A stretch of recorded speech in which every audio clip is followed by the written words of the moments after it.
Holy jeez. We give you a beast, bud. Get some vitamin C in you. Coming down in 3, 2, and... Elliotte, today on 32 Thoughts, the podcast, we will roll through all 32 teams and where they are in advance of the trade deadline. We will start with the Buyers Conference, the East, and then transition to the Sellers Conference, the West. Once again, Eastern Octagon, yes. 32 Thoughts, the podcast is presented by GMC and the new Sierra AT4X, and we are off and running. Let's get through this as quickly and efficiently and profoundly, to some, as we can. We'll start in the Atlantic with the Boston Bruins. Where are they at, sir? They're at the top of the NHL. Why do you ask? They are the owners of the most recent goalie goal in the National Hockey League. Oh, that was so great. Oh, that was awesome. Pumps it ahead. It's deflected to the left. Omark's going to try it. He shoots up the middle, all the way down. He scores!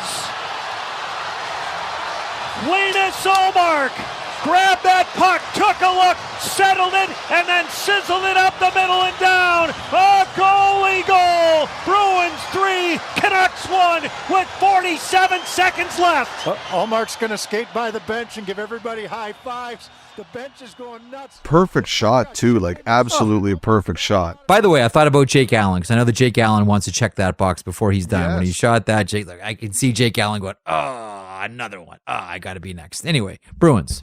Somebody told me last night, too, that they I can't remember which one of them it was, but they talked about the Allen interview about how he said that he couldn't do it with a 1-goal lead. Right. And that was the thing about Ullmark. Anyway, we're digress. Yes. I can hear John Buccigross screaming, get to the point already. So Hi, John. Boston has already made its big move, obviously, Orlov and Hathaway. Yep. I can't believe how many people in particular thought that Hathaway was such a perfect fit for the Boston Bruins. It was almost unanimous. Like, that guy's a Bruin. He's a perfect fit for them. Yeah. Orlov, obviously, a really good player, too.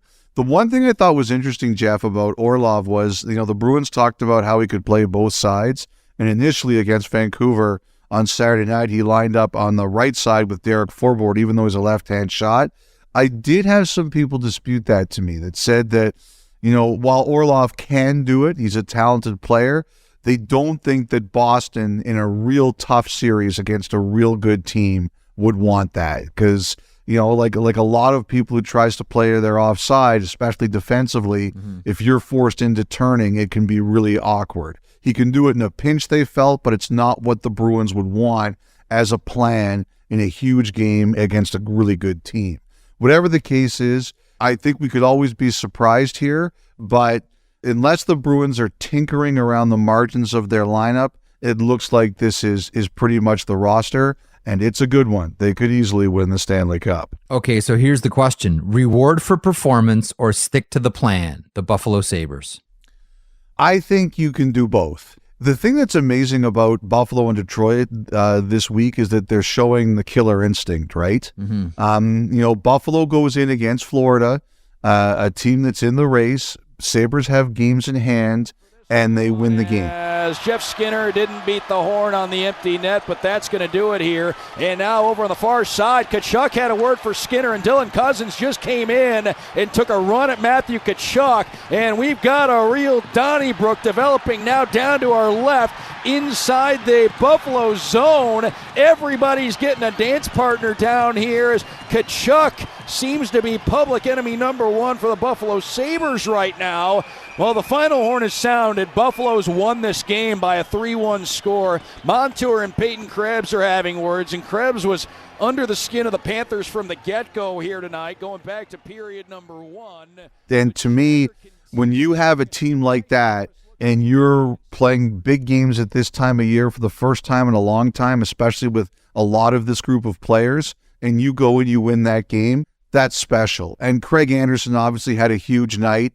And the NHL, lacking positive emotions, took, 4 saves off his total? I mean, come on. They should have given him 4 more saves, not taken them off the total. Yeah. Well, whatever the case is, Anderson continues to be an incredible story. The team found a way to win the game, and I get it. And I've said this many times. Kevin Adams wants to stick to the plan. I think it's the right play. However, that doesn't mean you can't look to make small moves. Like a tiny move, a mid to late round draft pick for a player you can plug into a hole or can help you. As we talked about, they're 32nd in the league in faceoffs. Can you find a center that can help you with that or someone who can help you with that? The other thing, too, is they just lost Alex Tuck. He got hurt, and Vinny Hinostroza is getting called up for the games. You know, Hinostroza is a guy who's had permission to look for another deal out there. This is a huge moment for him. You get an opportunity in this situation that maybe you weren't expecting, but you're hoping for. You have to take advantage. But if I'm the Buffalo Sabres, what I'm doing is I'm looking for someone who won't cost me a ton. A mid to late round draft pick just to come in and plug a hole, help. I think it's important. And, you know, we have talked about this, Jeff, how periodically the players make requests about the roster. Like this year, they asked them to keep 3 goalies up, not send Luukkonen down because they thought they gave them their best chance to win. Kevin Adams did it. I think you have to say to your players, okay, you guys have proven that you deserve to be helped. It doesn't have to be big. You don't have to trade your first-round draft pick. You don't have to trade any prospect that doesn't make sense to you to trade.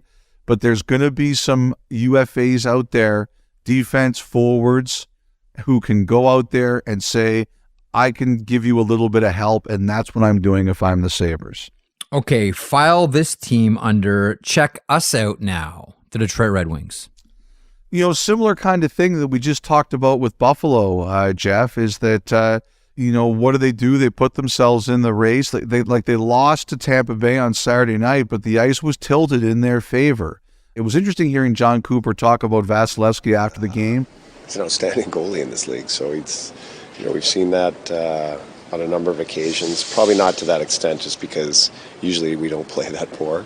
But, you know, goalie's part of the game, and he, you know, as he said, he wanted to get back in the net because he didn't like his performance the night before, and boy, that's, you know, it shows you the character of Vasi, and to however you want to say he played the other night, for him to come in and just stand on his head like he did, it was a marvelous performance.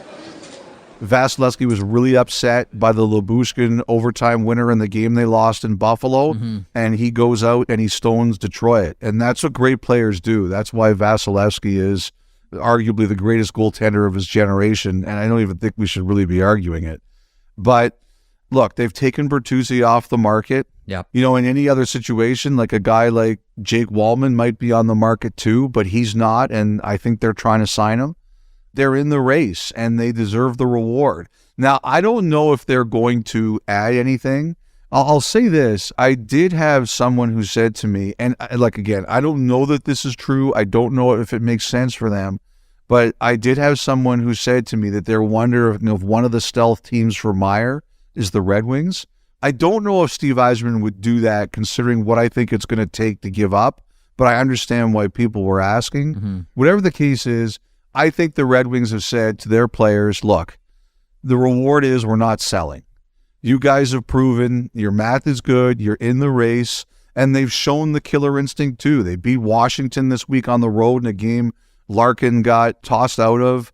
They had every reason to beat Tampa the other night if it wasn't for the goalie, as we mentioned. And they've got back-to-back against Ottawa coming up.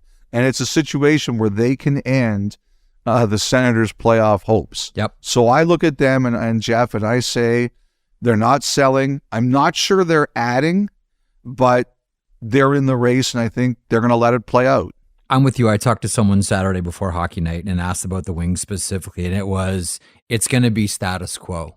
Yeah. They're taking guys off the market. They're going to go with their group. All right. The Florida Panthers, one of the most difficult teams to figure out this season. Welcome back to Claire, by the way. Yes, that was nice to see him back. It's interesting, the point you made about Declare. He has the Achilles injury, and he makes the comeback. But when Pacioretty injured his Achilles, I know there were some people that wondered about what's the effect going to be on Duclair. Is he going to look at that and be even more cautious? Is he going to wait longer? Is he going to say, hold on, I'm not sure?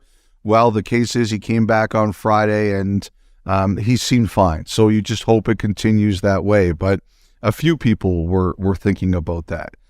Florida, as we wake up on Sunday, they're 1 point out and only the Islanders among those teams has played more games. I think this is going to be a big offseason for Florida. I think they've got some ability to do a few more things, and I do believe long-term that they are going to look at fixing their defense. I think they really have interest in Chychrun. I just don't think they can do it. Not right now, but in the summer. But the thing is, they don't have the assets, Jeff. I don't even think with the cap space that they have the assets to be in this. So I just don't believe it's possible. A couple of players I think will be interesting there. Sam Reinhart, I've heard his name off and on throughout the year, so I'm wondering what his future will be down there. Sam Bennett? I haven't heard his name as much. Don't forget, Sam Bennett lost both his line mates this year, Huberdeau and Duclair. So sometimes, obviously Huberdeau's not coming back, but sometimes I wonder if a team looks at that and says, okay, how does that affect the player, and do we reserve judgment a bit on more? But the other guy I wonder about here is Gudas. As I said last week, it wasn't trending well in the direction of him re-signing. Teams don't often make this kind of trade when they're in the race, but Gudas is a guy I think would have interest. So that's a situation I'm watching this week. And of course, you send all the best to Spencer Knight, yes, who entered the league's player and the Players Association's player assistance program, and you hope he's okay and he gets the help he needs. Bobrovsky had pretty much won the job anyway. But when I look at the Panthers, I look at them and I say, what decisions are they going to make that's going to open up their ability to make some changes long term? Because I think that's what they want to do, especially on the blue line. Okay, Elliotte, the Montreal Canadiens. And early Sunday morning, they make a deal with the Dallas Stars. Dadonov goes for Gurianov. Personally, I think this is a really smart gamble by the Montreal Canadiens, because if Gurianov hits, and there's no disputing the skill, you watch how fast this guy is. You see how quick the hands are. I know there's been concerns about decision-making, etc. in his past. This one has the potential to be an absolute tape measure home run for the Habs. In Dadonov, we know Dallas is going for it. We're going to get to them in a second. Your thoughts on Kent Hughes' deal here? I think, for example, Philadelphia was in on Gurianov, and I'm sure they weren't the only ones. That makes sense. Look at some of the success that Montreal's had this year with Kirby Dach. They're looking for reclamation projects, guys who struggled maybe in their first place, and they're trying to get the fresh start under Marty St. Louis. Like I said, I think Philadelphia was one of the teams there, and some others too, I have no doubt. Dallas was a bit shy on this one, in the sense that they saw what happened. Chychrun goes somewhere else. He blossoms into a critical player on a Stanley Cup champion. And I think they were always careful about that because of what they went through with Chychrun, which I think is smart. You have to learn your lessons. This is an interesting one. They were looking for someone to play with Tyler Seguin who can score, Jeff. You'd reported that a couple of times. Yep. I wonder if Dadonov gets that kind of a shot to be that particular player. And I remember last year when his trade with Vegas got knocked down and, he felt pressure to say yes and he said no. He had a couple weeks there where he was Vegas's best player and basically put Vegas's offense on his back. So there's no questioning this guy's talent. There's no questioning his ability. I wonder what that does for Dallas, because Dallas was definitely looking for that kind of player. We'll talk about them more in a minute, but this to me is the kind of gamble that Montreal's taken with Dach, and I don't think they were the only team in the league that was willing to do this with Gurianov. I think Carolina may have been interested there as well. Not sure how makes far sense. That It makes sense. You've said it's going to be a quiet deadline, and there might be a couple of moves, but I'm not expecting anything major. Quiet compared to last season, which was all eyes on Montreal. Which was all eyes on Montreal. So, they announced on Saturday night after their game that Arbor Jackie's season is over. He's going to get some surgery. They announced that Joel Edmondson is going with them on their road trip. I've just heard, though, that the activity on Edmondson is down just because his body's been through so much and he really hasn't played. I think they would be surprised if anything happened with him here. The other player that everybody has been wondering about is Monahan. I think we're going to get clarity on that this week. I think it's possibly could be out for a while. Like, it might not knock them out for the entire season, but it could knock them out for a little bit.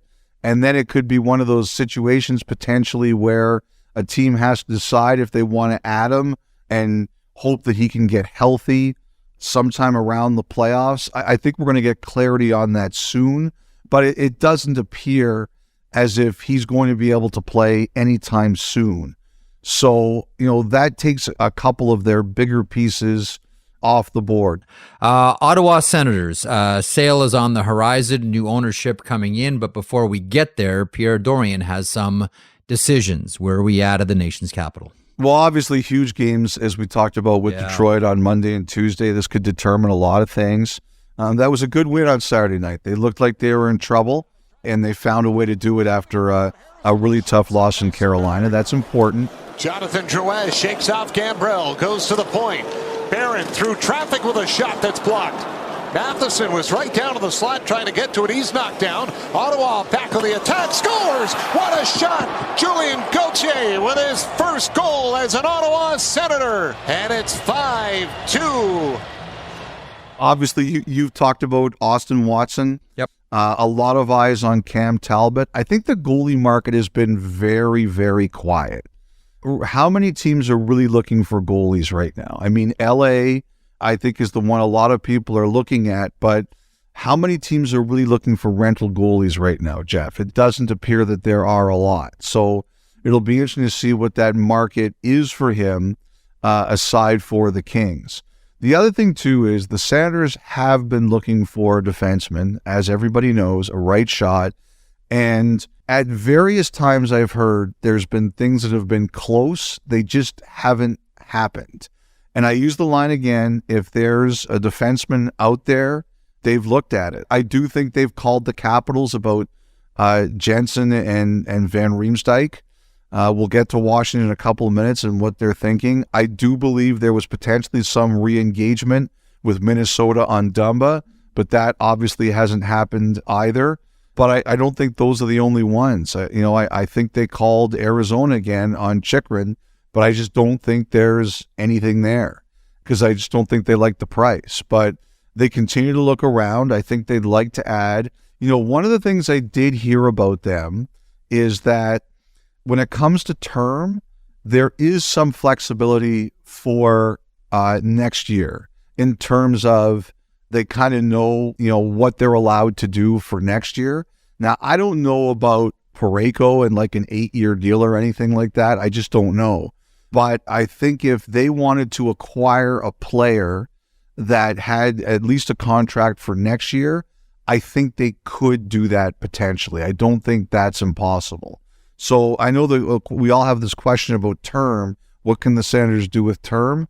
I don't know long term, but I do think there is something in place where if they wanted to do like next year, I think they could do that if they liked it. Okay, Elliotte, this one's a whopper. The Tampa Bay Lightning. Now, before we talk about their Sunday, I was texting with a manager who said when he saw the deal, we would never pay that much for this player. Sure, we'd be interested in him, but we would never pay that much. But it makes sense for the Tampa Bay Lightning. And I said, why? And he said, because they're really close to winning the Stanley Cup. If you get this close to winning the Stanley Cup, it's okay to overpay. Everybody understands that. What did you think of the Tanner Jeannot deal? Cal Foote, a first, a second, a fourth, and a fifth. Well, haven't we seen this for years? 100%. Barclay Goodrow, Brandon Hagel, yes, Blake Coleman. Like, why are we surprised anymore? The Tampa Bay Lightning have shown when they are in this window, and they're still in it, they're going all out. They're sacrificing the future for the present. They want cups. They've got cups. They want more. That's where they are. And the moment the Maple Leafs went out and made their move, and they're looking to make another one, this is a team that said, we are coming right back at them.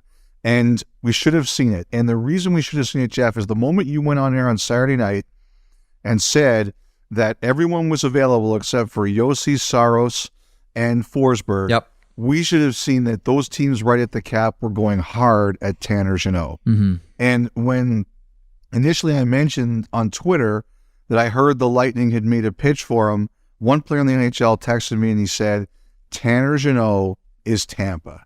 That is exactly the guy that they're going to go get. And people looked at the return, and I admit it, when I first saw it, I was like, what? Really?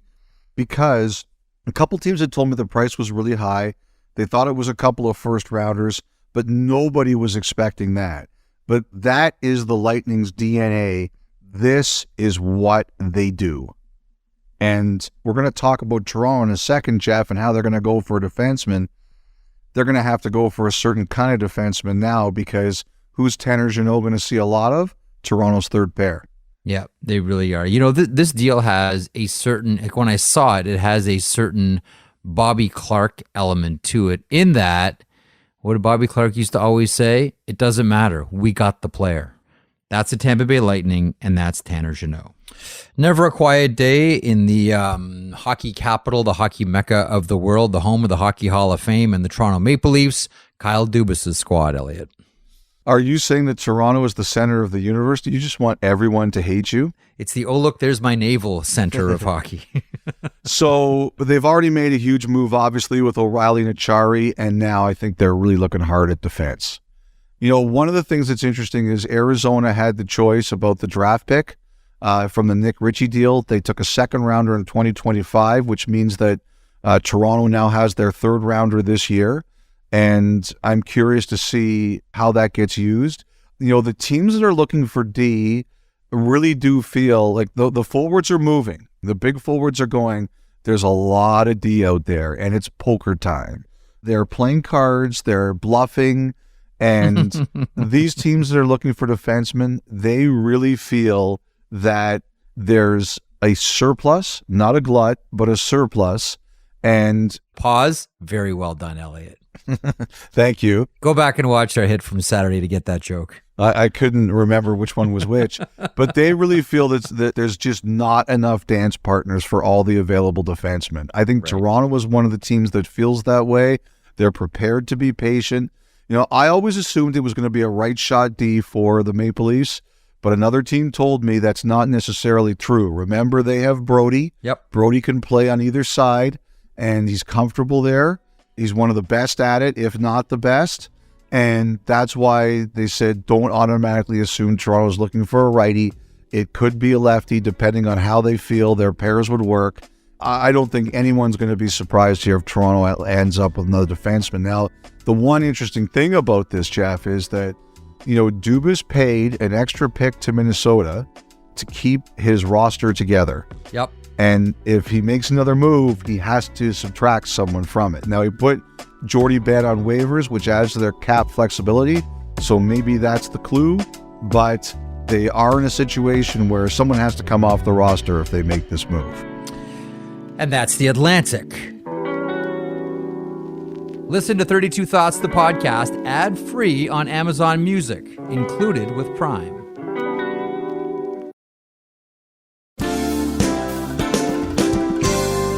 Now to the other division in the Buyers Conference, the Metropolitan, and we'll start with the Carolina Hurricanes, who we've talked about before, are at least inquiring about all the big players that are on the market, whether it's a trade deadline or in the offseason or whenever. What's happening with Don Waddell?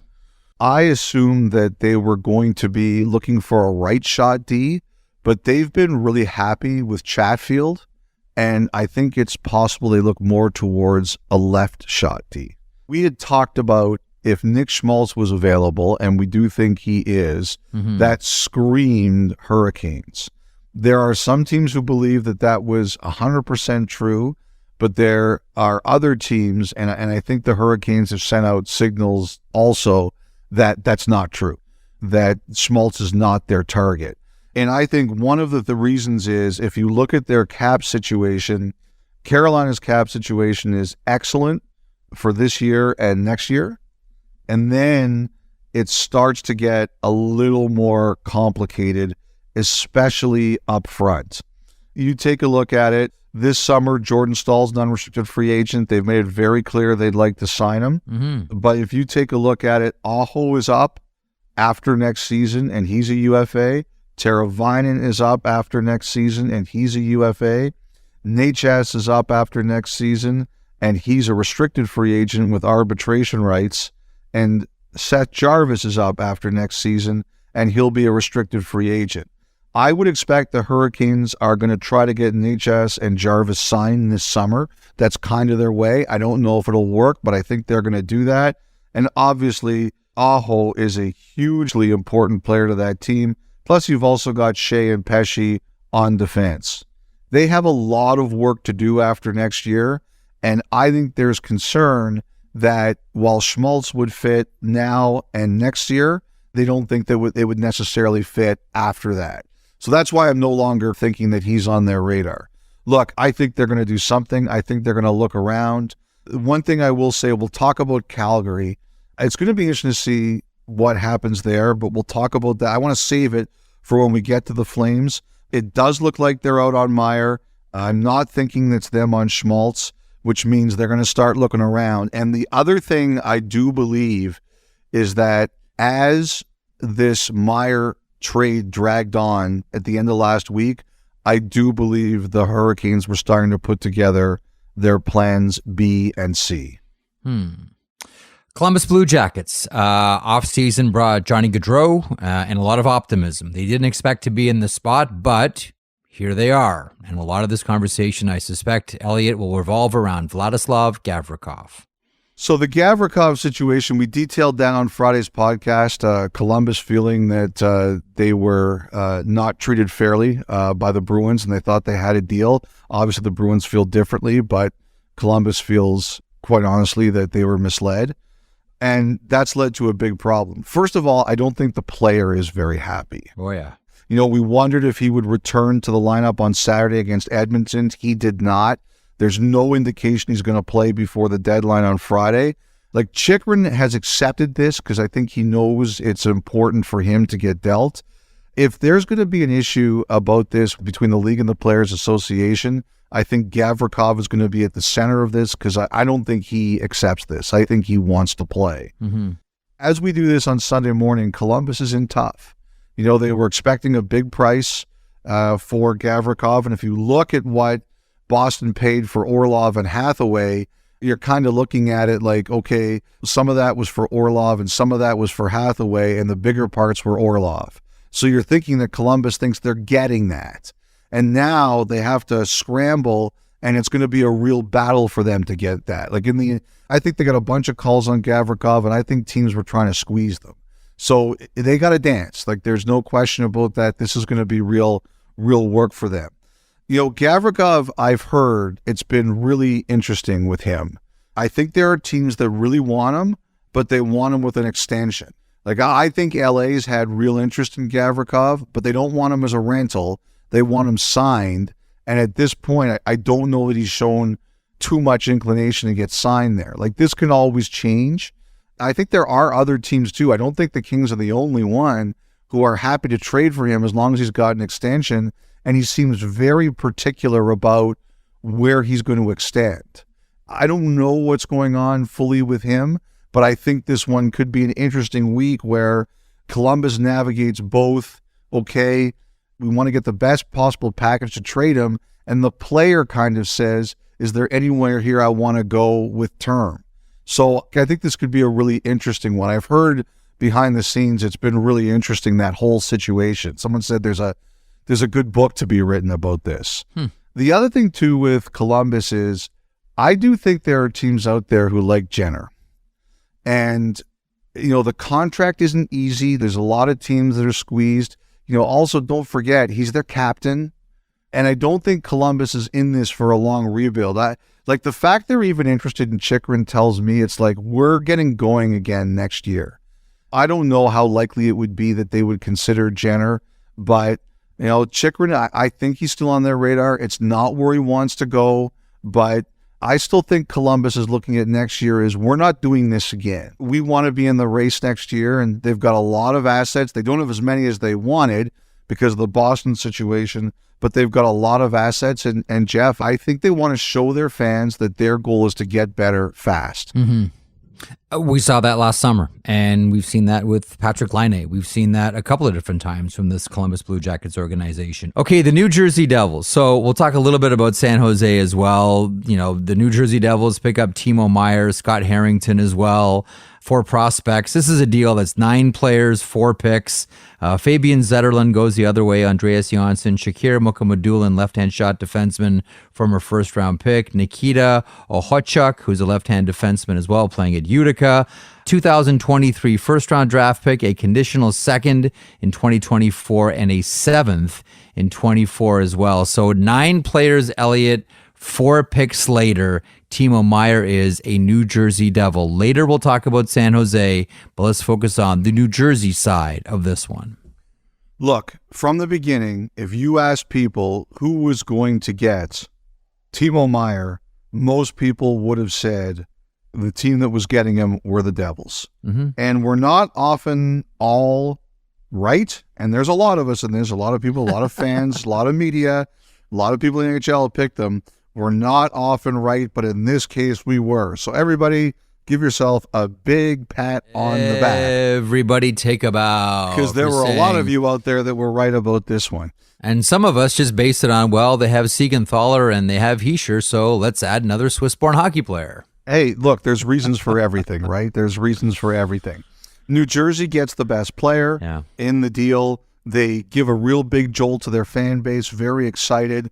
I really hope the Rangers and Devils meet in the first round. That series is going to be unbelievable on and off the ice if they do.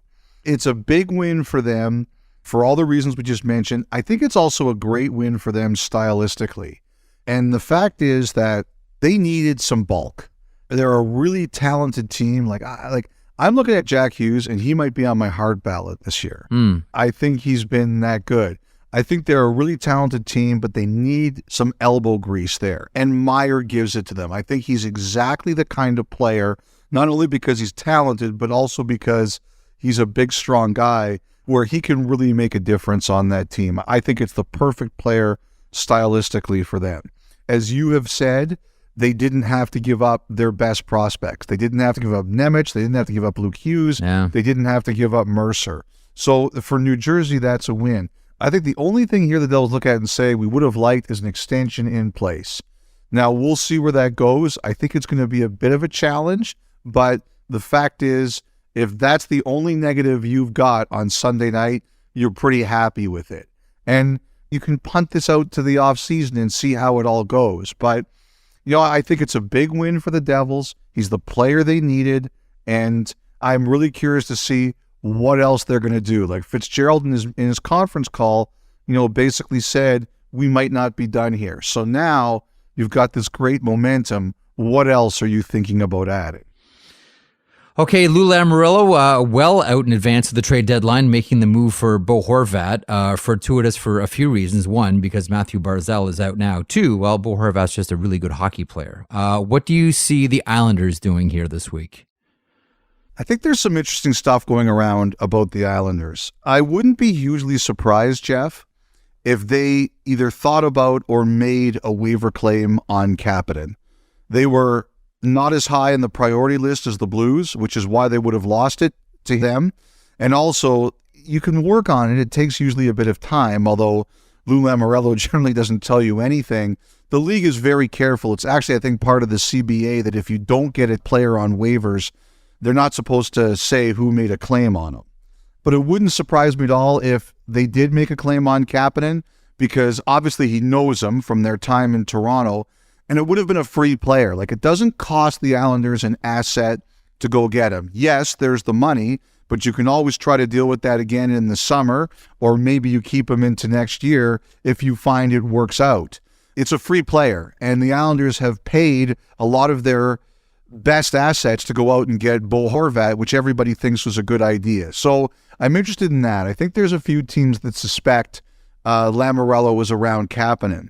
The other thing is, I do think the Islanders were also around Barbashev. Now, obviously, they were outbid by the Golden Knights in St. Louis's eyes, but what this tells me, without getting any hints from the general manager, is this is a big run for the Islanders. In their second year in this building, they want to make the playoffs. They want to be competitive. The idea of giving up while they're in this race is nowheresville. And you know what? They've won a couple of games this week when it looks like they were really in trouble. So this says to me that they're at least trying things and seeing what's out there in order to stay in the race and make the playoffs. One quickie, because it's always an interesting conversation. Semyon Varlamov is on an expiring contract. Yes. What do you think? Like I said, how many teams are looking for a goalie? I think that there will be a couple that are looking for depth or insurance. Like, I'll be honest with you. I wonder about the Carolina Hurricanes with a goaltender. And I know Kachutkov's in the wings, and Kachutkov was there last year. I just wonder about those goalies and the hospital bracelet. I understand that. I think it's a fair question. And I wonder if in the back of their head they're saying, do we need some insurance here? I think that's a very reasonable point. I'm not going to argue that with you. I think Varlamov is a good goalie. Yeah. My only question is, like, the Islanders want to make the playoffs. Are you making yourself weaker? Well, you are. There's no doubt you are making yourself weaker. Exactly. I just think it's an interesting conversation because when we talk about goaltenders that are available and on expiring deals, we think it's Halibut. You mentioned earlier Jonas Korpisalo as well with Columbus. Yep. Varlamov technically is in that camp too. All right. And you know what the other thing is too, Jeff? With a minimal amount of teams looking for goalies, you just named 3 of them. Yeah. That's a buyer's market. Elliotte, Sunday was an interesting one for the New York Rangers. I don't know that we want to say the clouds parted, but it kind of felt that way in some sense because the Patrick Kane picture became less fuzzy and more clear. I think if there was any doubt that this was the direction that we were moving in, I think that ended on Sunday because no team would enter into a theater of the absurd like this unless there was a real reason for doing it. Like, you simply do not do this to your hockey team unless you're doing what we all now think. Unless you're getting Pat Kane. You simply do not do this to your hockey team unless you know you're getting Patrick Kane. Like, there's no good... Like, you know, I have to say, Jeff, like, there are some people I know who watched that game. Like, I had one agent. He's a very passionate guy. Yeah. He was really mad watching that game on Sunday. The Kings game? The Ranger Kings game? Yeah, because of what the Rangers were doing, right? Yeah. And I kind of laughed it off. I said, look, they're doing it to get Patrick Kane. Like, I totally understand it. Like, I understand it. And he goes, I know, but I just hate seeing players treated like that. Like, you know, like one guy has a 13-second shift and another guy doesn't play at all. And, you know, people are asking me, if you don't get on the ice, does that mean your cap hit doesn't count? And I'm like, no, that's not the issue. What it is they don't want those players to get injured, so they can't send them down again and screw up their cap situation. And if I dedicated my life to representing these players as this agent does, I understand why it bothered him to see that. I look at it as, look, the Rangers are trying to get Patrick Kane and win a Stanley Cup.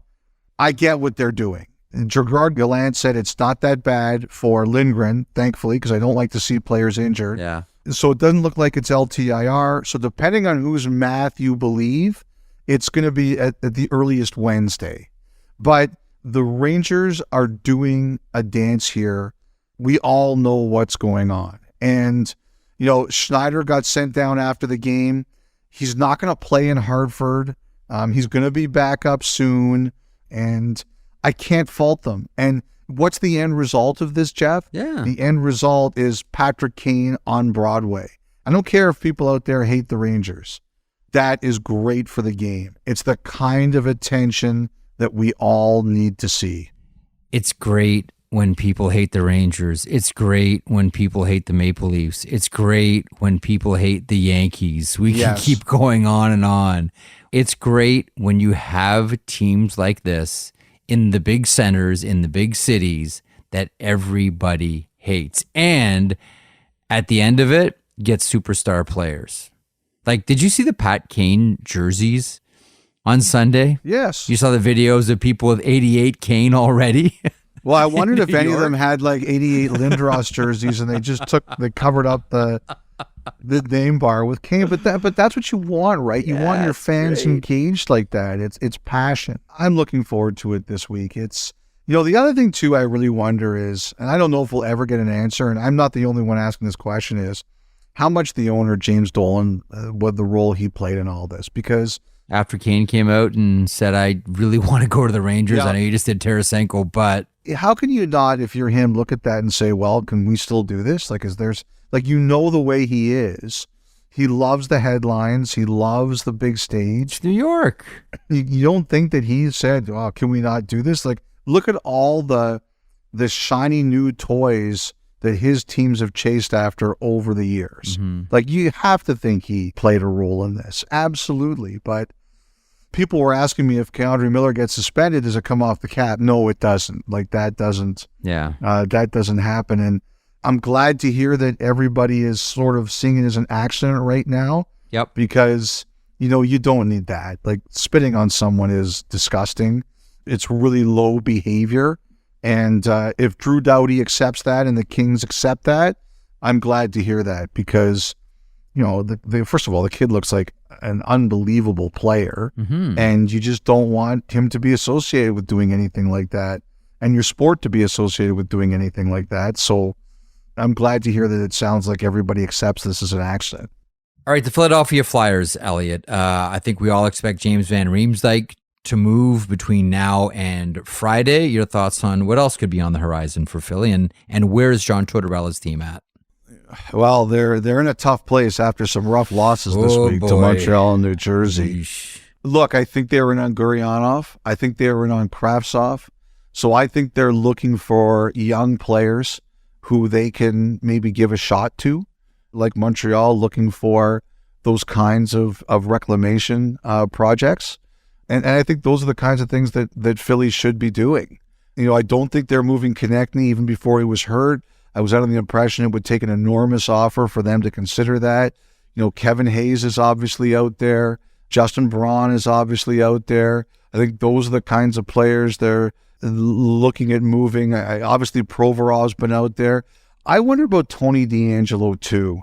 The tough thing for DeAngelo is it's not working this year, but they gave up a lot to get him.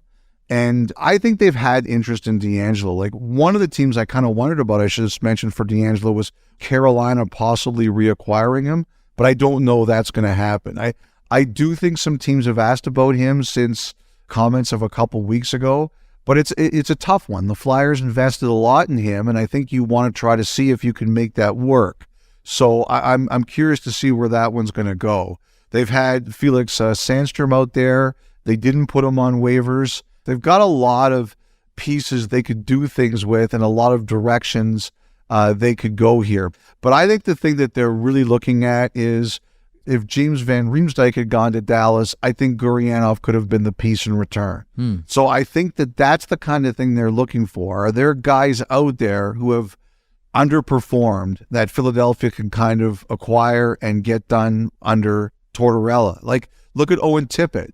Owen Tippett, when that trade was made, people were like, Owen Tippett, he's not that good. And he looks like a player. He's really worked well under Tortorella there. So, yeah, like, forget all the noise. Like, some players really thrive under him. Tippett so far is one, and I think they're looking for more of that. And one thing that, Jeff, we should mention about Philadelphia is they made a small deal on Sunday night. They traded Isaac Ratcliffe. One of Nick Suzuki's best friends growing up. They played hockey together. This is why I need you here. This is why I need you here, because you're good at this stuff. To distract you before you make your point. Okay, no, good. But like that's good. That's good. That's good flavor. That's good flavor. Okay. So what that did was they traded him to Nashville. It opened up a contract spot. It took Philadelphia from 48 to 47. And as I was reminded after that deal came down, those kinds of things at this type of year are not insignificant.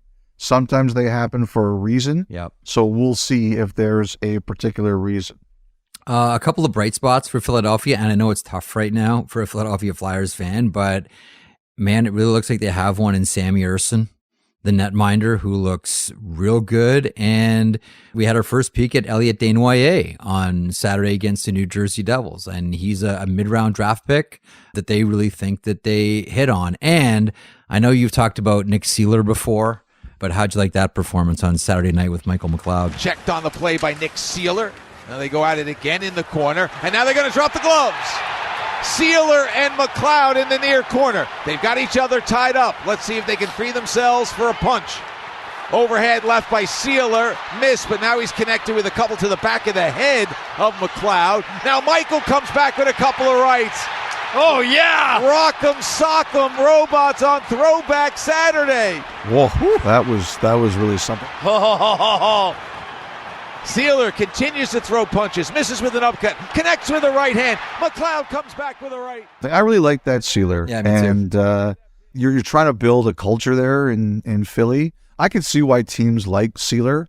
I could just see Tortorella loving Sealer, and you want people who sort of identify as flyers. Like, to me, that guy Sealer, like he's a flyer. If you had any doubts, see Saturday. All right, the Pittsburgh Penguins. So it was... When was the last time we saw the Pittsburgh Penguins behave like the Pittsburgh Penguins we want them to be? Well, we saw that on Sunday. 7-3 final. They beat the Tampa Bay Lightning. Malkin and Crosby doing damage. Jeff Carter, Jason Zucker, Brian Dumoulin scores. That's nice to see, his first goal of the season. Your thoughts on the Penguins right now, Elliotte? Are they starting to pull out of this tailspin?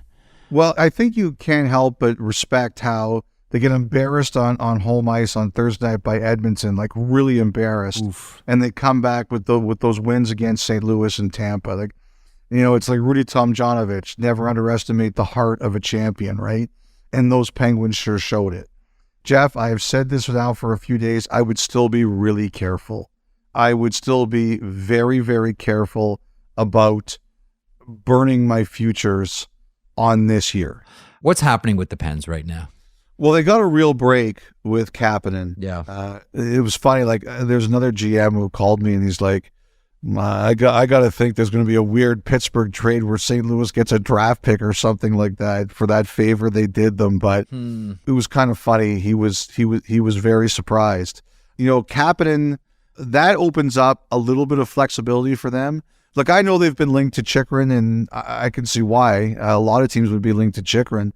But I think a lot of people would tell you that Pittsburgh's biggest problem this year is they just don't have enough juice on their bottom six. And especially in the playoffs, you have to have juice in your bottom six. Those lines have to play hard. You can have skill, and you need skill up and down your lineup, but you've got to have people that run over others and make life very difficult. The Penguins aren't a team, and even when they were winning Stanley Cups, they were a nasty team in both the Mario era and the Sid and Malkin era. They were nasty. Mm-hmm. Like, they had guys like that. They're not nasty. They're a bit docile, and I think that's something they really want to change. So I wouldn't be surprised if that's the kind of thing they look at is, can they add some edge to the margins of their lineup as much as anything else? I'm still, though, of the opinion, if you're Pittsburgh, you're not blowing your best options right now. Like, I think you wait to the summer.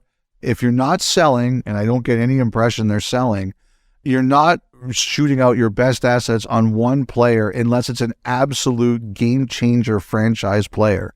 I think you wait to the summer and you see what's out there. So what you're talking about there is the Washington Capitals model. Let's get there now. Orlov, Hathaway, we know there will be others between now and Friday.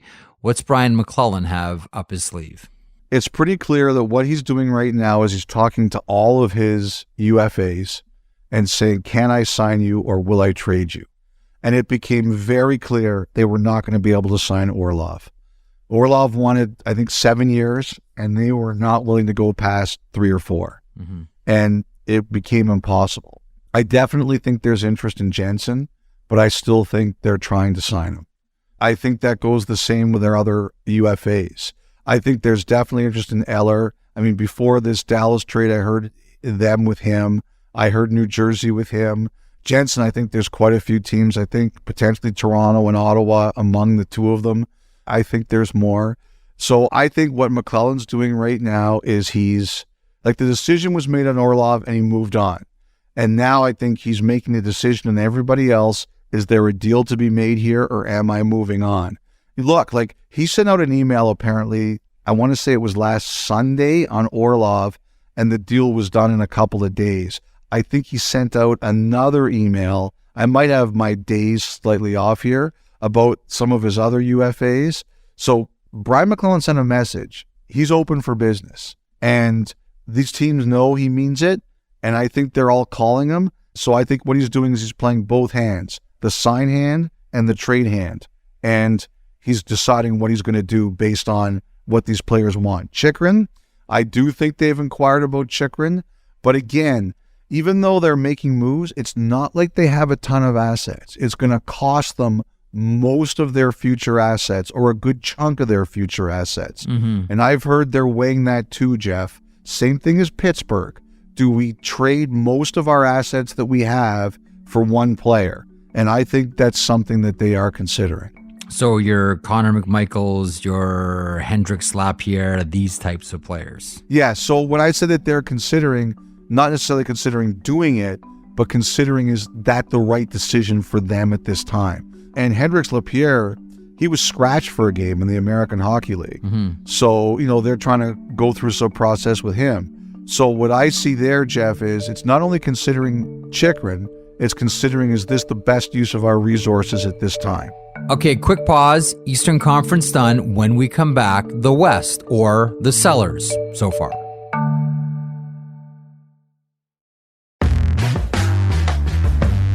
Okay, from the Eastern Conference to the Western Conference, the West has so far played the role of the seller. Here we go. The Central, we'll start there with the Arizona Coyotes. So much revolves around Jakob Chychrun. You've mentioned Nick Schmaltz. I think we wonder about other players, whether it's Shane Gostisbehere, maybe, netminder Karel Vejmelka, etc. What's happening with the Coyotes? I think it's true that they can't really take money or don't want to take money.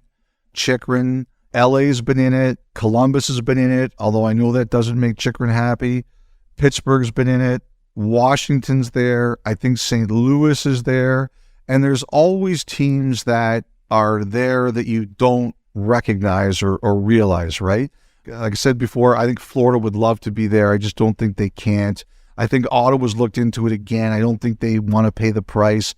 I don't think Toronto's there. Like, Edmonton's a really interesting one. Like, I've heard that there are people in the organization who like it, and I've heard there are people in the organization who don't like it. But one of the problems is, Arizona doesn't want to take money. And so that makes it more difficult, more challenging. Schmaltz's name has come up, and, I've definitely heard teams have talked to them about Schmaltz. I mean, they're not moving their great young players and their good young prospects and things like that, and they're looking to accrue all the assets they can to build themselves up in a couple of years. Jeff, other than that, I think there could be a lot going on here. I really do. I know we're all focused on Chychrun, and please God, let it happen this week for the sake of everybody involved. Oh boy. But I think there's a lot bubbling under the surface here. I really do. All right, the Chicago Blackhawks, Elliotte, and before we get to Patrick Kane, because he's the big story, do want to mention a trade on Sunday. Andreas Englund goes from the Colorado Avalanche to the Chicago Blackhawks in exchange for Jack Johnson. We'll do the Avs a little bit later on. But the big story in Chicago, what's the deal with Patrick Kane? The deal with Patrick Kane is going to be announced later this week, it looks like, probably Wednesday, Thursday. Somewhere around there. I don't necessarily think we need to wait till Friday. I think from the Chicago point of view of this, there's a couple of things that you look at. Number one, it's the end. And, I have to say something to you, that there was someone last week who predicted to me that Kane would not waive. That he thought that Kane would say, you know what, I'll play one more game. Maybe they have one more game before the deadline. It's at home. It's against Dallas.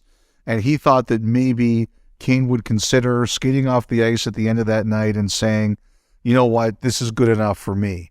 And obviously he got hot, and, the Rangers got involved, and we all have a feeling about where this is going to go. But, what this person said, and I think this is very fair, he said, it doesn't matter if you've been told you're not going to re-sign. It doesn't matter if you've decided to walk away or ask for a trade, or the team tells you they're going to trade you or they want to trade you.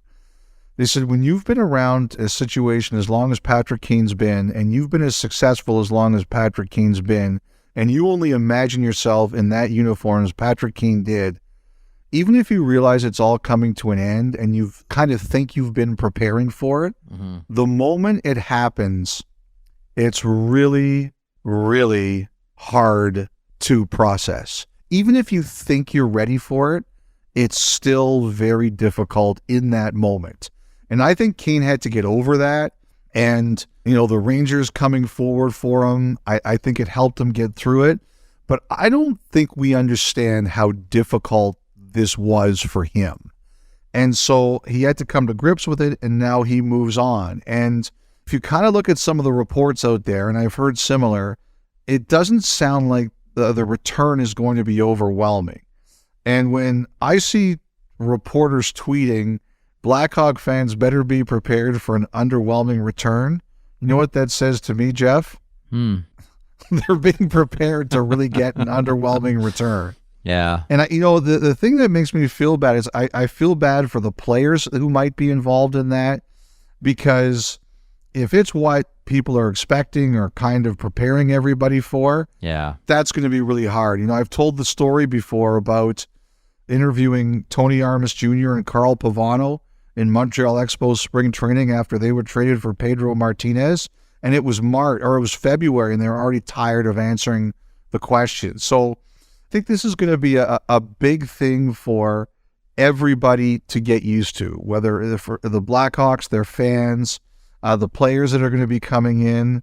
I think when this gets announced, I think it's going to be a deep breath and, okay, how do we deal with this?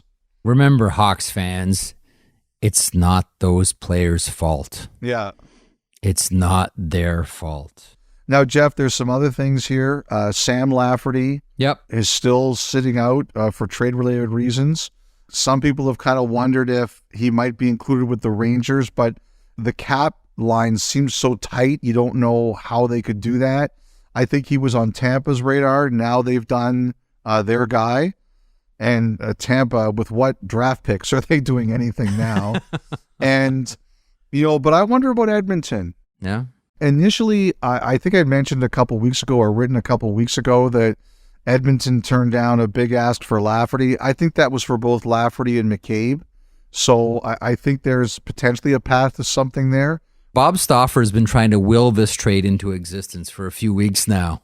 Yes, and Bob has great willpower, so we'll see if it happens.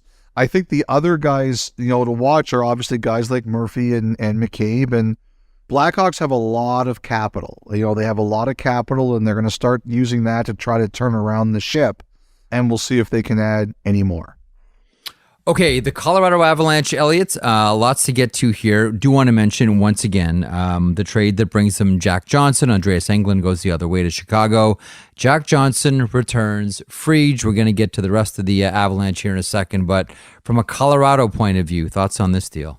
Well, I think Jack Johnson is a really popular guy in that room. True. I heard that their players were really happy to get him back there. Eric Johnson got hurt. He's a player they know, and I think the group was happy to have him back. To me, the biggest question the Avalanche have is Landeskog. He started skating last week. Is there any question that he's going to be okay or he's going to recover, or is there any concern? Because with every injury they've had, they've always prepared for that player to be back this year. Now, if there's any reason that Landeskog might not be able to play in the regular season or at all, then I think their math changes substantially and it opens up things that they can do. But they've got to know this week, because all year long the answer's been that Landeskog is going to play for us this year, so we better make sure we have $7 million in cap space to bring him on. I think the only way that changes, Jeff, is if they find out he's not going to play at least in the regular season. Mm-hmm. And then we'll see what they decide to do. There have been a couple of people that I've talked to who have wondered if they would be able to do something, how should I say this, Nick Schmaltzy? That's an interesting player. There's no question that there's people talking about this player. Like, again, if for whatever reason they believe that Landeskog can't come back, then everything I've just said goes out the window and they've got a bigger cap spot to go out and do something. Yep. So they could, in theory, do that. But until they know, like he's a $7 million cap hit, I would say until they know they don't have to worry about him coming back in the regular season, I don't know that that's feasible. What was scary, Jeff, is how fast they looked and there was no Makar. They looked blazing fast against the Flames on Saturday. I don't know whether that was because, the Calgary Flames aren't exactly the biggest burners in the league, but Colorado looked like the roadrunner out there.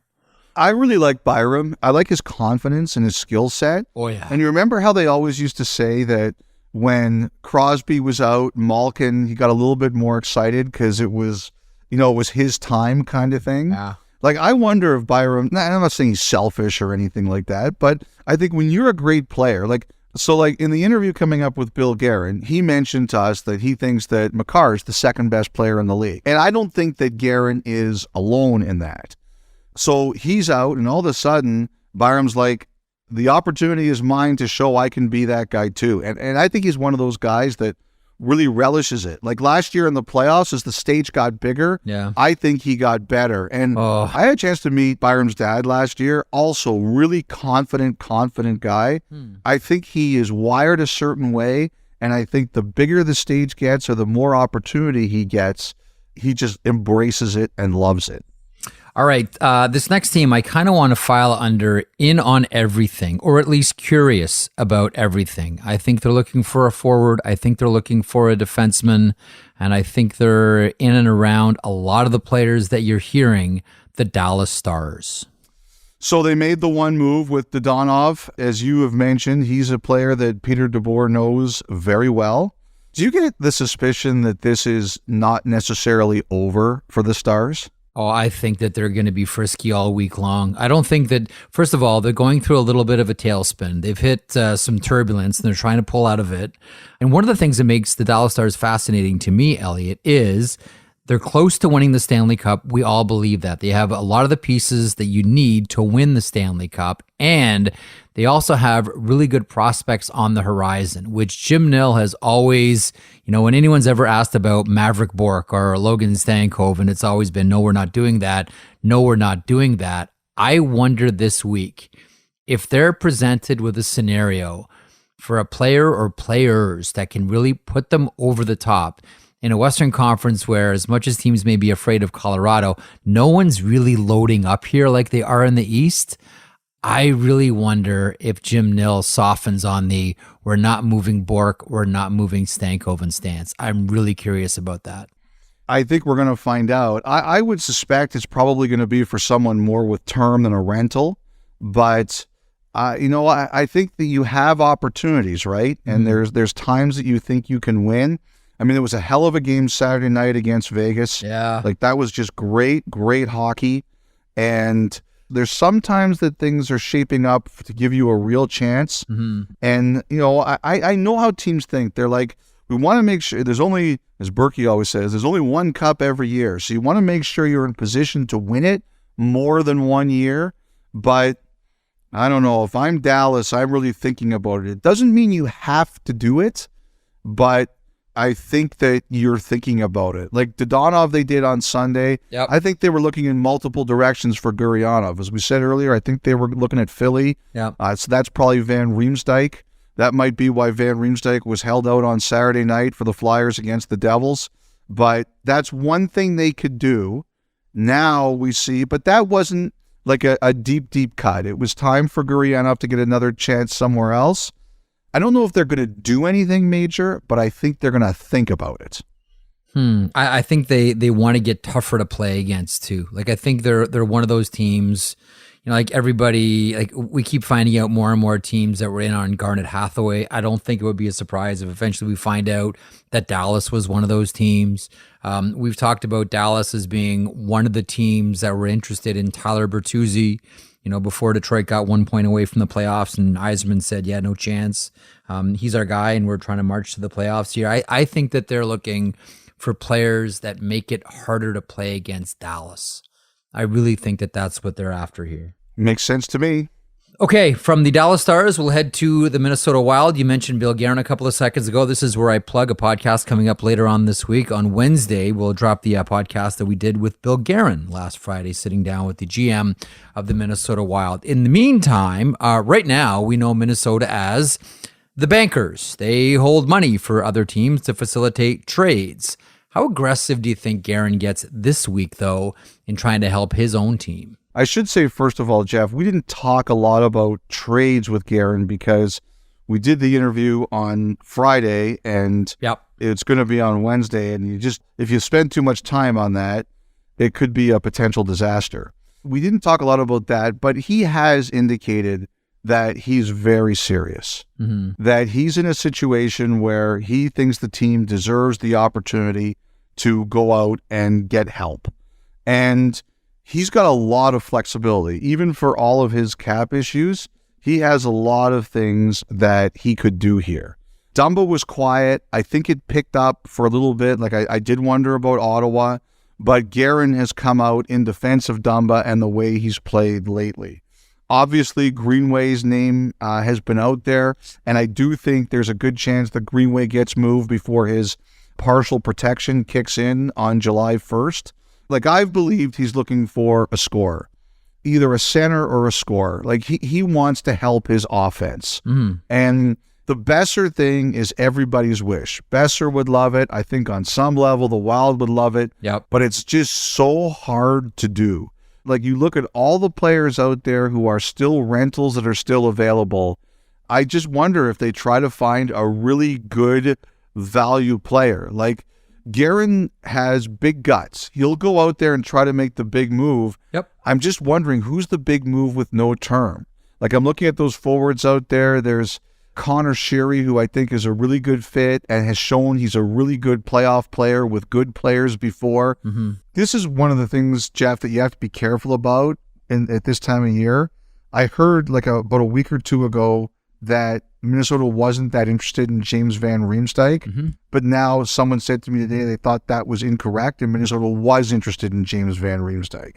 We'll see, but it just shows you how tricky it is at this time of year. Elliotte, what a day for the Nashville Predators. Not just the team, but the entire organization. David Poile, who's been the general manager from day one of the Predators' existence, announces he is resigning. He is retiring. Barry Trotz will take over as the general manager. That does not become official until when? That becomes official on July 1st. Poile's last day is the 30th. Trotz's official first day is the 1st. But still, both of them are working and worked out the Tanner Jeannot deal. We suspect there are more to come as well. Before we get into the Tanner Jeannot deal from the Nashville side of things, just your thoughts on David Poile and the legacy. And, I heard you talking on television with David and Anthony about how much he helped to grow the NHL in Nashville and how much he helped to grow hockey at the grassroots level, the youth hockey level in Nashville, to the point where it's become a destination that all hockey fans have to go to. Listen, I think a lot of that is because of David Poile. Your thoughts on the soon-to-be ex-general manager? Well, the first thing I would say about David Poile is, one thing that happened with David Poile and Barry Trotz in Nashville was they took care of some players who had some real challenges.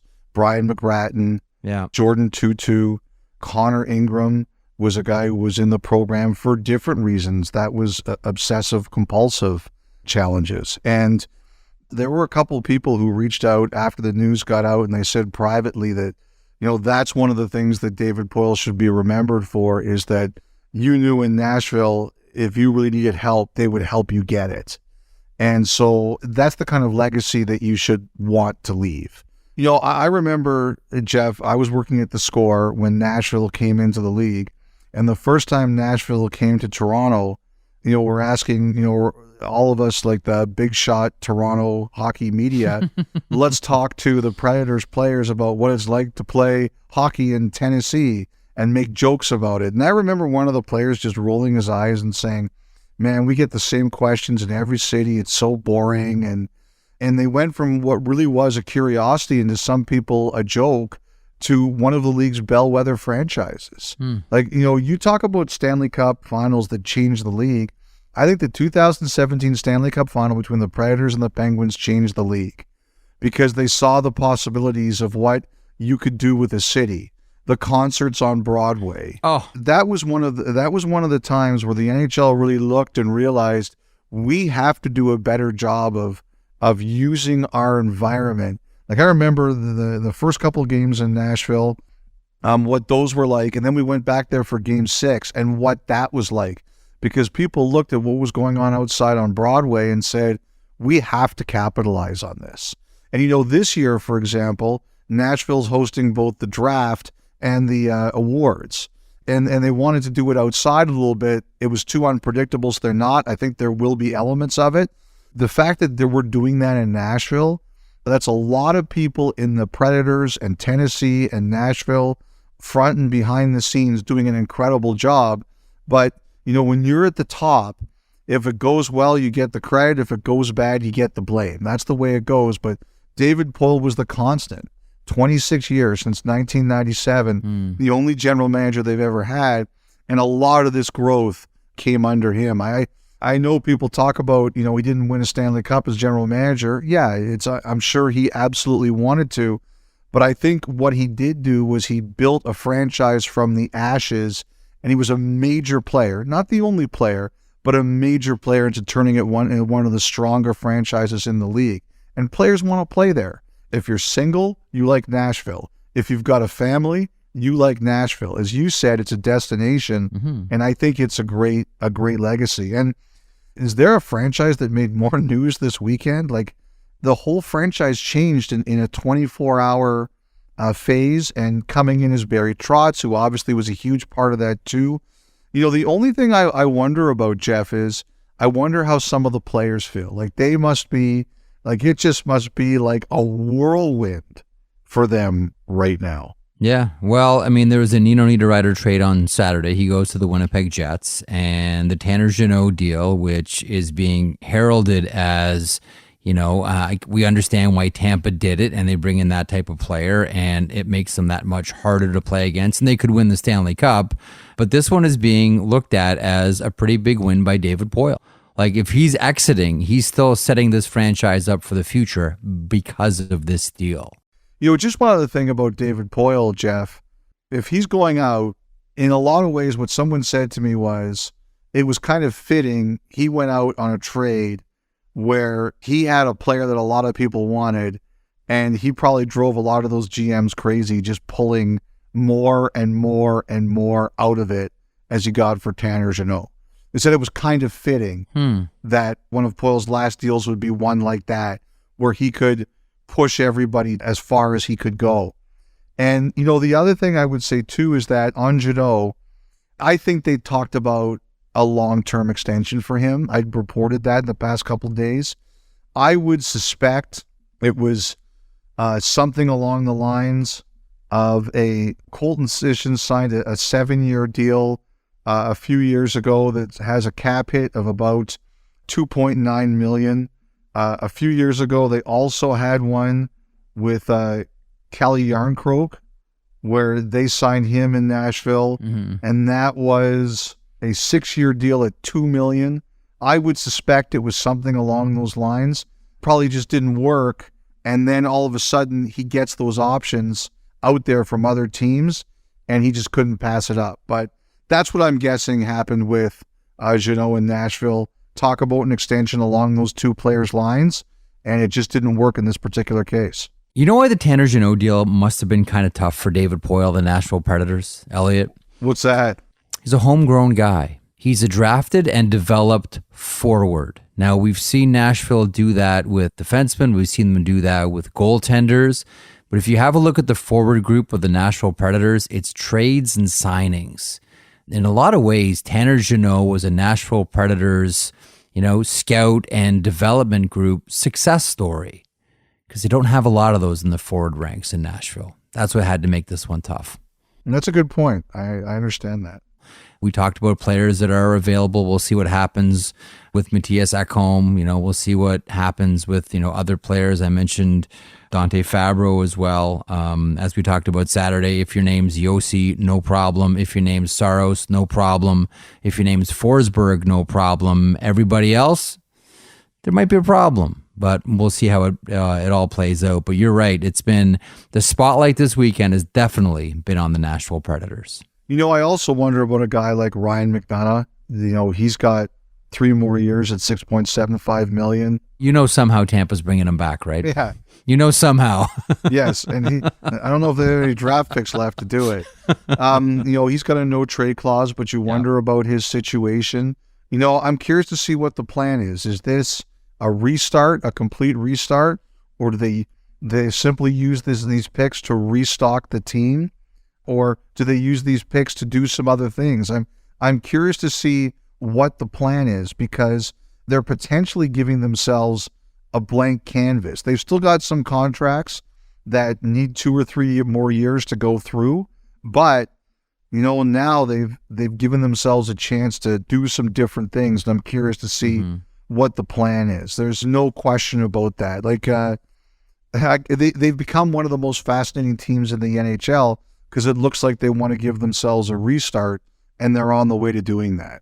From the Nashville Predators, we head to the St. Louis Blues, who today moved Ivan Barbashev to the Vegas Golden Knights. Zach Dean comes back the other way, so Vegas trades another first-round pick. They're used to that, thank you very much. And they're also used to being a team that's always in go-for-it mode.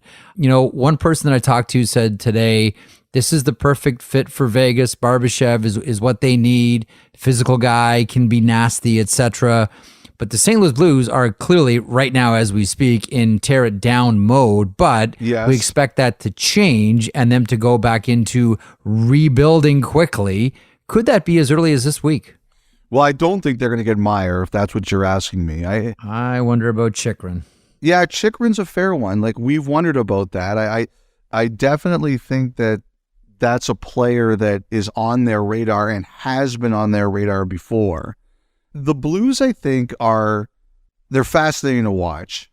First of all, the player Dean, it's interesting. I had a lot of people who watch prospects say they really like that kid. Yep. And they weren't surprised at all that that's the kind of player that St. Louis would want.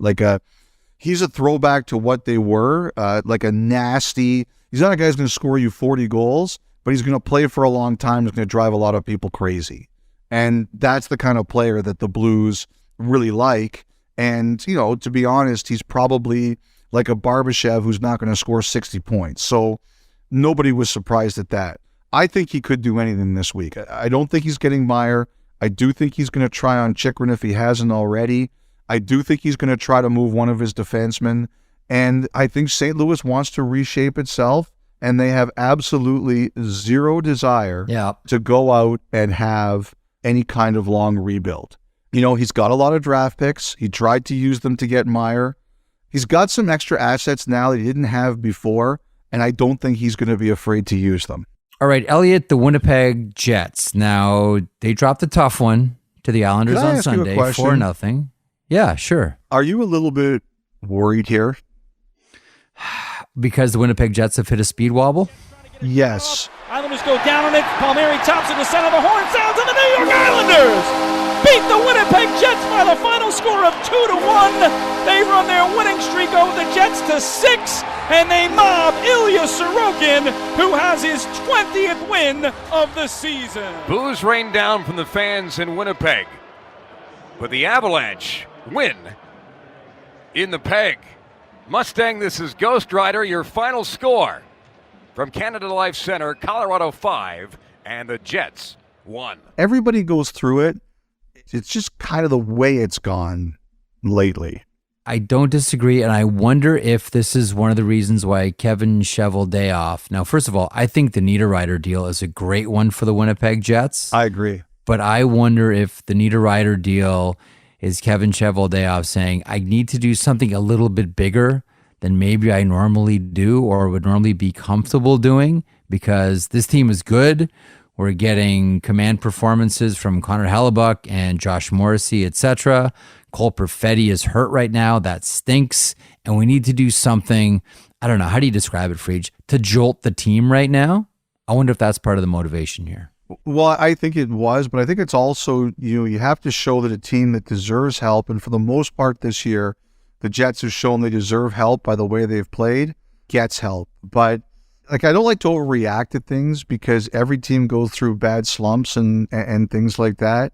It's been weird to watch them because Bowness is generally very good about pushing buttons, and even if his Dallas teams lost, they generally competed. And it seems as if he's having one of those rare moments where he can't seem to get through to his group right now to get them going. I assume that'll change, but I don't like seeing good teams go through these kinds of stretches right before the trade deadline because they kind of confuse you sometimes about what you are and where you're going. And it's the wrong time of year for a team to go through something like this. And I agree with you. Niederreiter for a second rounder with one more year of term, that's a great pickup. So, I think they really were interested in Meier. And I think if Meier had shown any willingness to sign Winnipeg, we might be having a different conversation on where Timo Meier is going to end up. But they can't do that. I understand that.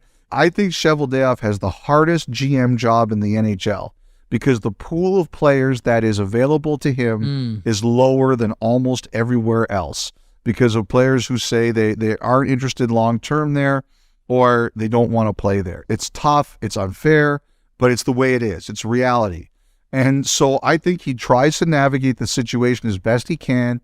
He got a really good player at a really good price, and I wouldn't be surprised if this is it. I think he's going to look at their defense. I'll tell you this, we'll get to Calgary in a couple minutes, but I just wonder about if the Flames say here, okay, we're not so sure about this. Like some of those guys who have a year, I wonder if the Jets go looking at that too. I'm ruining the whole Calgary conversation, but you can see what Cheveldayoff is trying to do. I understand. Let's get to the Pacific. We'll get to Calgary here in a second, but first, alphabetically, the Anaheim Ducks. I think it's pretty safe to say they're sellers. Oh, yeah. So their prize comes up in June. I think this when it comes to the Ducks. We've talked about Comtois. Yep. I think they're going to try to move him. Gibson is having an unbelievable month. When he beat the Hurricanes on Saturday night, the Ducks put out the stat. It's the first time in, 70 years that a goalie has had 3 50-save games in a month since Gump Worsley. I mean, I feel great about Gibson for that. I cheer for this guy, man. I really do. PR maven Alex Gilchrist is really pumping up Gibson. I'm sure he'd love a trade. I'm sure they'd love to move him. And this Lucas Dostal, he's ready to play. Oh, yeah. So I think one of these two goalies they're going to try to move. Again, Gibson's a much harder move than Stolarz is, but look, I think those lines are in the water. On defense, Klingberg, obviously. Kulikov, you've mentioned him. Beaulieu, they have defensemen with no term. So if you look at them, they don't have a ton of defensemen signed for next year. They've got Fowler, obviously. They've got Colton White. Yep. John Moore, he's probably not going to play. Jamie Drysdale will obviously sign, and they have Vakanainen.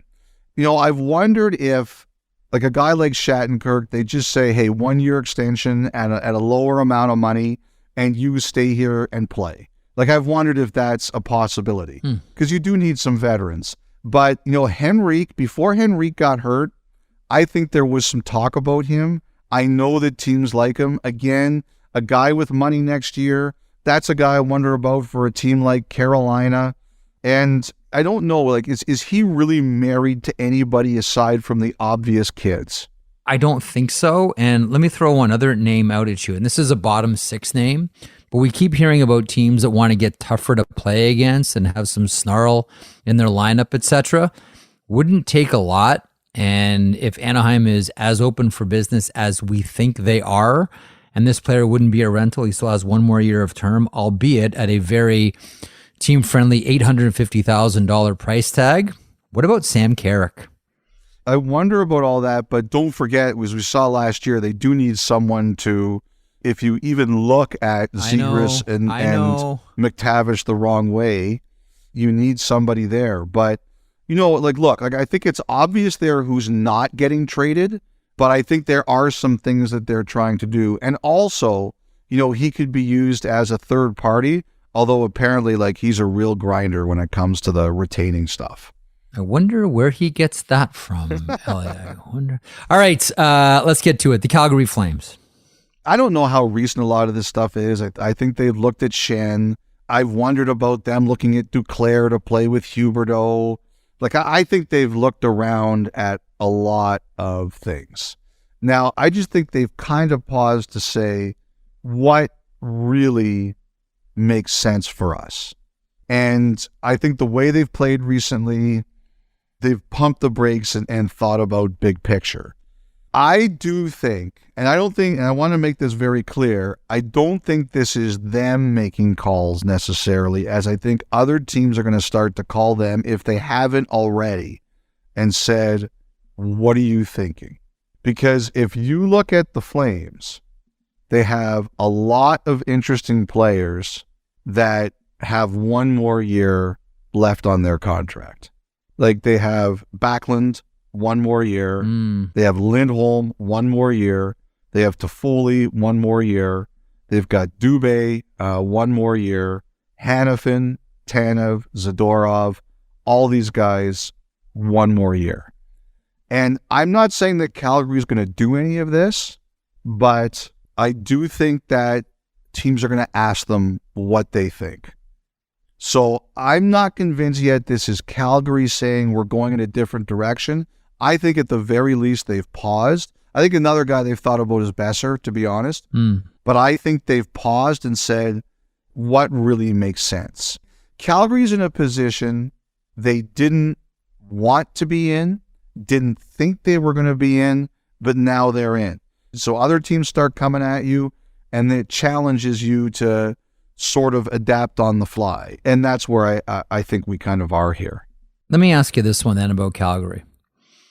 What happens if a team calls and says, and I know he hasn't even started his 8-year contract extension.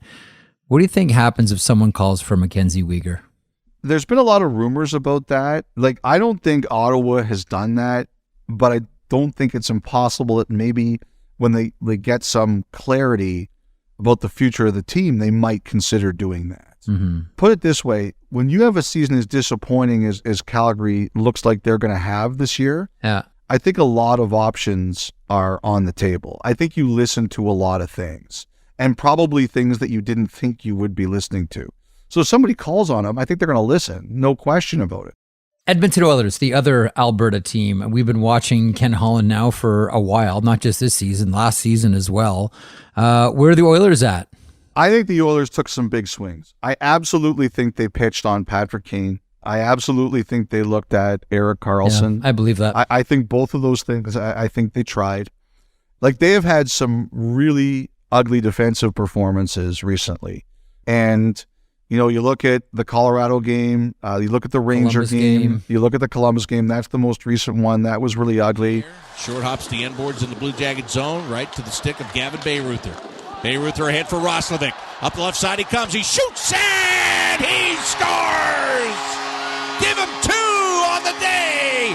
Jack Roslovic makes it 6-4! And I just think you're looking at it and saying, all right, how do we deal with this? I do believe that after those big swings, and they didn't work out, I think Ken Holland's plan is, I think it's similar to Kyle Dubas's. There's some teams here who are going to get stuck, and can we take advantage of them? First of all, they're dollar in, dollar out. Yep. So they have to be careful. I think he's playing cards. I think he's saying who gets desperate here to move the player, and we can try to take advantage of that. Now, I think that the way some of these games have gone recently, especially that one on Saturday against the Blue Jackets, has sent some shivers up and down the organization. But they've also had some real unbelievable performances like the one in Pittsburgh. You don't want to be on that much of a roller coaster, but I do think it's Holland's plan to try to take advantage of teams that are stuck. Who do I look at? I look at Jensen. I look at Gavrikov. They've looked at Klingberg before. But again, I don't know that's what they need. They want a puck mover. Like, they want a defenseman that can move the puck to the neutral zone. Like, even with the best puck-moving defenseman alive, you still don't have the puck, 47% of the time? One of the analytics people can tell me this, but you still don't have the puck 47% of the time, right? You have to be able to defend. And in the playoffs, you have to be able to check. It's so important. You have to be able to check. And to me, they need somebody like that. Somebody who can knock someone off a puck or win a battle for the puck or go and get the puck. Yes, I understand the value of passing, but you also have to be able to stop people. And They're not doing that consistently enough. You know who I wonder about? Who? Then with the Edmonton Oilers, and we're going to get to this team here in a couple of seconds, I wonder about Carson Soucy. Soucy, I think, is a great name. I think he's somebody, again, both Alberta teams have been interested in. I think that's a perfect name. The one I wanted to mention was Chychrun. All the Oilers fans ask about Chychrun, and I get it. Yeah. I've just heard there's some in the organization who like him, and there's some who don't. And I just don't think there's ever been any real consensus on that's the move that makes sense for them. Maybe it changes this week. Who knows? Is there another defenseman in Arizona whose name maybe rhymes with Shane Gostisbehere? Yeah, but again, I'm beginning to wonder, like, is that who you need? No offense to Gostisbehere, but is that who you need? All right, let's get to the Kings. Los Angeles. A couple of weeks ago, we thought they were going to be the team that we all talked about with a shiny new left shot defenseman on the point by the name of Jakob Chychrun. But then, Elliotte, something happened on the way to the Forum. Oh, wait, that was the last rink in Los Angeles. Come on, I got to do the Waka Waka fray at least once in the podcast, Elliotte. But here we are with the Los Angeles Kings wondering what's Rob Blake's move. I still think it's a lefty. Maybe the Chychrun thing works out, but again, like, it sounds like there were parts there that they really couldn't agree on. Who knows? Like, deadline spur action, right? I don't want to say it's impossible. Mm-hmm. I look at guys with term because, again, I heard they were interested in Gavrikov, but they couldn't get him to sign. So could happen, but it's not what they want to do. McCabe is one who makes sense to me. I think they're going to do that. I think we're all wondering about the goalie. I mean, who have we talked about? We've talked about Korpisalo. We've talked about Talbot. Yeah. Like, I think they have some interest in Demko, but I can't see them doing that now. As of Saturday, he still hasn't played. I don't think you can do that right now in the summer. I'd be curious to see if they revisit it. Also with LA, Jeff, I think one of the things that they've really tried to do is be careful, not get drawn into bidding wars. We have a plan in terms of what we're willing to do and move. Remember, they told Byfield not going anywhere. They told Clark not going anywhere. I think they have a plan, and they want to stick to it. They've been disciplined in sticking to it, and that's why they don't have Chychrun. This is what we're doing, and we're going to stay within those parameters. The one guy I wonder if they take a run at here, just because this is all new in Nashville, is Saros. Now, this is my opinion, and I'm not saying it's going to happen, but that's the one position the Kings, too, aside from left D, they have to address. And for argument's sake, if you traded for him now, you could get 3 playoffs out of him at least. And that fits with their window. So it's more an educated guess as opposed to anything else. But with this way the situation has changed in Nashville so quickly, and LA's obvious need for a goalie, their ability to give futures, which is what Nashville wants, I might be talking myself into it, but it makes sense. But this is uncharted territory for Blake. He doesn't like doing this. He likes his business done early. He doesn't like to make big moves to add at the deadline. But, I think he's going to try. I think he wants a lefty D with term. Like I said, I think we all see what they're trying to do. We'll see what they end up with. All right, Timo Meier is now ex of the San Jose Sharks. Let's do Mike Greer's team here now, the team in teal, as he welcomed in Zetterlund and Johansson and a couple of defensemen, a couple of prospects in Makamadulin and Ohotchuk, a couple of left shot D there, a first-round draft pick in 2023, a conditional second in 24, a seventh as well. They move out a lot of prospects as they try to make room for new prospects in the organization. Your thoughts on what Mike Greer has done and what he still might do? I think I tried to look through what I believe was out there, and I think there were some other trades that were as big in terms of the number of players that might have been involved. This one had 9, but the one thing that this trade had that I heard that other one I just mentioned didn't have was the potential for 2 first-rounders. So that's one thing. Like, I think St. Louis offered 2 first-rounders, but I don't think they had this many prospects available to them. So I think as one of the reasons San Jose took this trade, like we've talked, Jeff, about how San Jose wasn't crazy about their prospect pool. Yeah. Well, this gives them a real chance to restock their prospect pool, both in terms of draft picks that they'll get and also some of the young players that they'll get.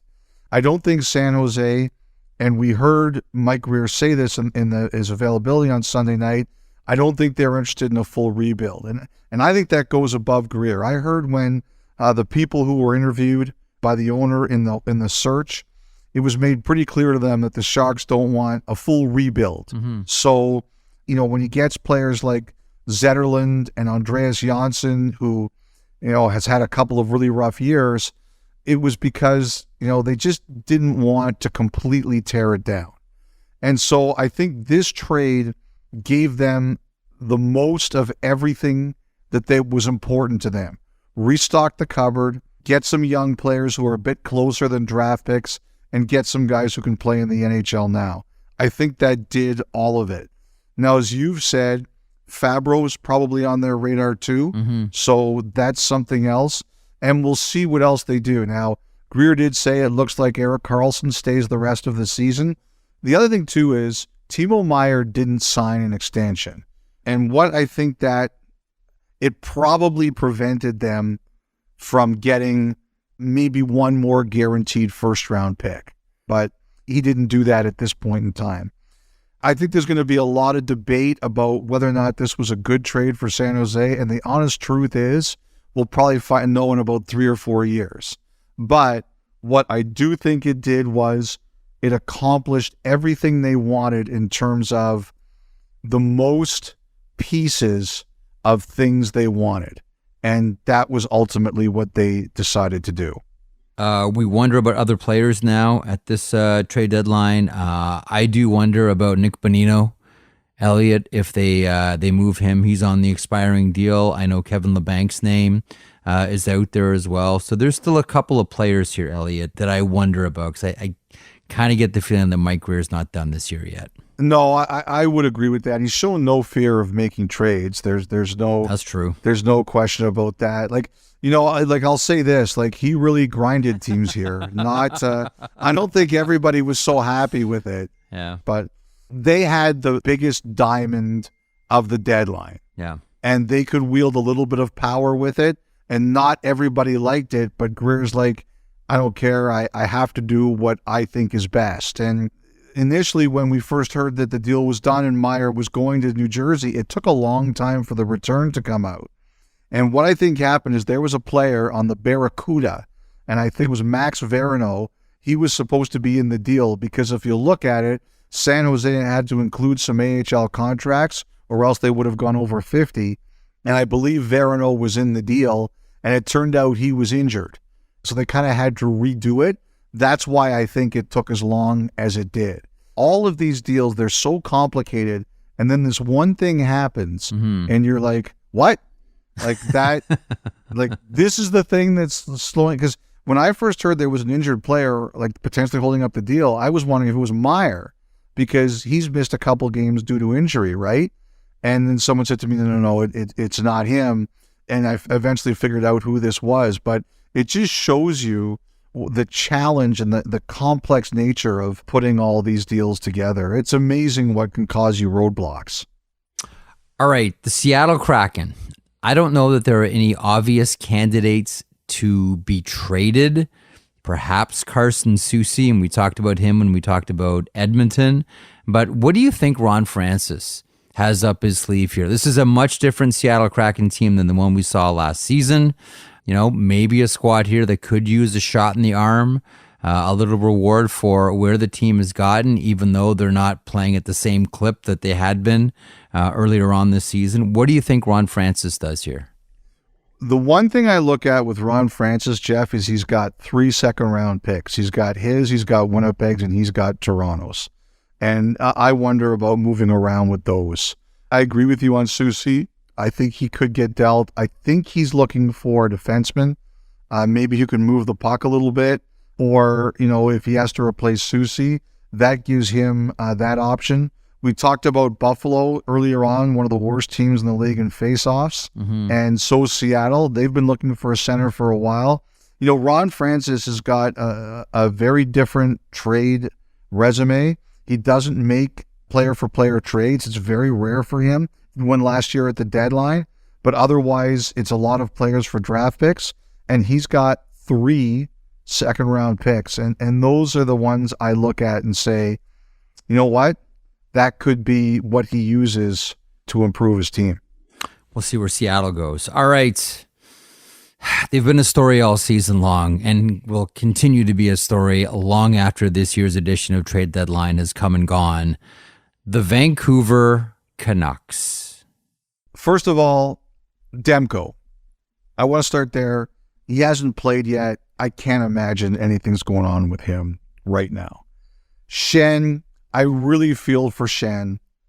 It's been so up and down. There's been times I've heard it's close. There have been times I heard it's dry. You know, obviously, I feel really bad for him and his family. His wife's here. She's basically 9 months pregnant.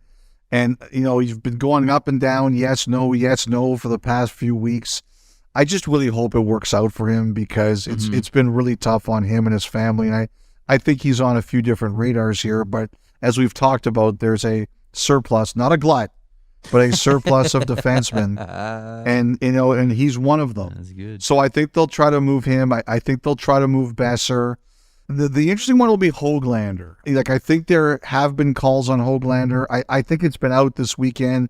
I don't know. Someone mentioned it to me, but I don't know where it was. Like, I do think at one time when the Rangers were talking about Kravtsov, they asked for Höglander, and the Canucks said no. And then it got to a situation where, you know, obviously the Rangers couldn't take anybody back because they need to clear room, and they traded Kravtsov for the pick and Will Lockwood. You know, so I think Vancouver's got a few things that they can do here, but it sounds like their heaviest moves are already done. Unless like a Miller deal comes here out of nowhere. Wow. I think a lot of their moves, their biggest moves, are already done. For Demko, I wonder about the Los Angeles Kings in the offseason. California guy, they'll need a goaltender there. That's the one that I wonder about there, Friedge. Yeah, I just don't think like it's now. Like, he just hasn't played, and you want to see him just get back and play. You do. The Vegas Golden Knights, never a quiet moment there, whether it's, you know, moving out Shea Weber's contract for 1, whether it's bringing in Ivan Barbashev for 2, and no one really thinks for a second that Kelly McCrimmon is done yet. No, and it'll be interesting. I don't think they've had any conversations. Actually, McCrimmon had said they hadn't had any conversations about an extension, but I don't think anybody will be surprised if eventually they do talk about an extension. I would expect them to do some more. I don't think they're done at all. I completely agree with you. I think they're going to look for some more players up front. You know, people expected that the Golden Knights would try to make one big move and one small one. I really like Barbashev. I think he's a great fit for them. They're a team that plays hard. He plays hard.